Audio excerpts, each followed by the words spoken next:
My high school bully picked the wrong guy at the bar. It was supposed to be a normal Friday night. A couple of friends and I stopped at this little bar after work. Halfway through my first drink, I heard someone yell my name. I turned around, and there he was, Tyler, my high school bully, the guy who made 4 years of my life miserable. He walked over laughing and said, "No way, you're still alive?" I ignored him. I wasn't in high school anymore. I had nothing to prove. But Tyler wasn't done. He kept following me around the bar, making jokes loud enough for everyone to hear.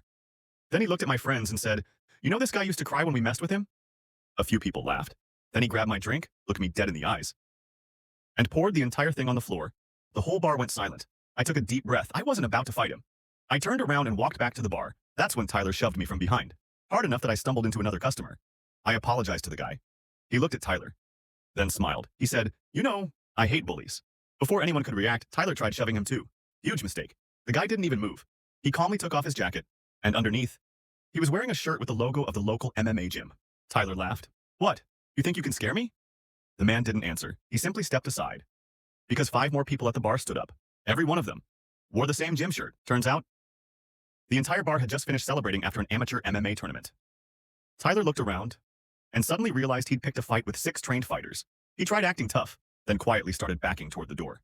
But he bumped into the biggest guy in the room, a 6'6" bouncer. The bouncer looked down and asked, "You causing problems?" Tyler pointed at me and said, "He started it." The entire bar burst out laughing. Even the security cameras caught it all. The bartender rewound the footage on the TV behind the bar. Right there, in front of everyone, you could clearly see Tyler pouring out my drink, then shoving me first. The whole place erupted. People were laughing so hard they were recording it on their phones. The bouncer grabbed Tyler by the arm, walked him straight outside. And before the door closed, I heard him yell, "Man, not again." Turns out, he'd already been kicked out of that same bar 3 months earlier. Some people never stop being bullies. They just eventually run into the wrong room.